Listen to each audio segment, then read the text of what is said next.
شاہ دولے کے چوہے، جن کی کہانی ہماری روزمرہ کی زندگی میں بہت ہی زیادہ مشہور ہے۔ یہ آخر کون سی مخلوق ہے جنہیں انسانوں سے بہت ہی زیادہ مختلف سمجھا جاتا ہے، اور یہ دکھنے میں اس قدر عجیب دکھائی دیتے ہیں کہ کوئی بھی ان کو دیکھے تو ایسے لگتا ہے جیسے یہ کوئی اور مخلوق ہو۔ دوستو، پاکستان میں شاہ دولے کے چوہوں کی روایت بہت ہی زیادہ پرانی ہے۔ تمام طور پر سڑکوں پر ان کو دیکھ سکتے ہیں کہ یہ کس طرح لوگوں کو دعائیں دیتے پھرتے ہیں اور ان سے پیسے کماتے پھرتے ہیں۔ سب سے زیادہ حیرانگی کی بات یہ ہے کہ یہ تمام تر لوگ جن کو شاہ دولے کے چوہے بنا کر بازار میں پیش کیا جاتا ہے، ان کے پیچھے اصل حقائق کیا ہیں؟ ان کو قدرتی طور پر اس طرح بنایا گیا ہے یا پھر ہم انسان قدرت کے ساتھ چھیڑخانی کرتے ہیں، جس کی وجہ سے اس کا نتیجہ شاہ دولے کے چوہوں کی شکل میں نکلتا ہے۔ دوستو، اگر ہم شاہ دولے کے چوہوں کی روایت کی بات کریں تو یہ روایت گجرات کے ایک دربار حضرت سید کبیر الدین شاہ دولہ دریائے گنج بخش کے نام سے شروع ہوئی ہے۔ گجرات میں ان کا ایک دربار موجود ہے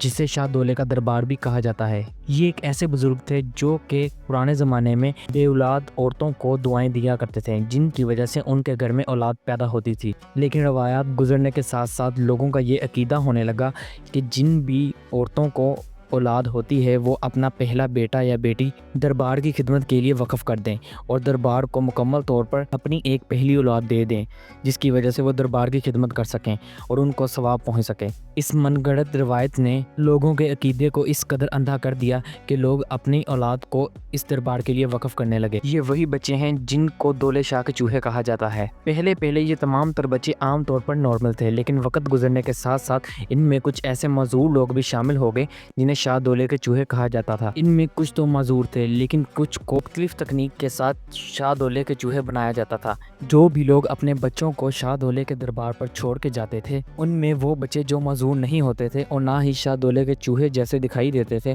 ان کے سر پر ایک لوہے کا ہیلمٹ چڑھا دیا جاتا تھا، جس کی وجہ سے ان کے دماغ کی نشو و نما مکمل طور پر رک جاتی تھی اور ان کا دماغ باقی تمام تر انسانوں کے مقابلے میں بہت چھوٹا دکھائی دیتا تھا۔ چونکہ اس لوہے کے ہیلمٹ کی وجہ سے دماغ نشو و نما نہیں پاتا تھا، اس کی وجہ سے ان کا تمام ذہنی توازن بھی خراب ہو جاتا تھا، جس کی وجہ سے انہیں صحیح غلط کا پتہ نہیں چلتا تھا۔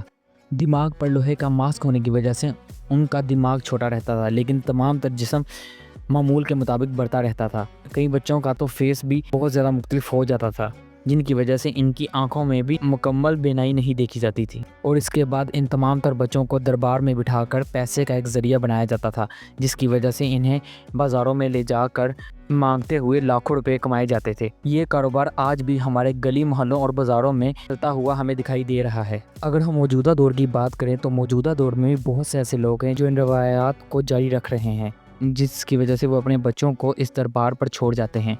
اور ان کے ساتھ بعد میں کیا ہوتا ہے اس بات کا انہیں کوئی علم نہیں ہوتا۔ اگر ہم بازاروں میں شاہ دولے کے چوہوں کو دیکھیں تو ان کے ساتھ ایک ایسا آدمی یا عورت بھی موجود ہوتی ہے جو مکمل طور پر عام انسانوں جیسی دکھائی دیتی ہیں،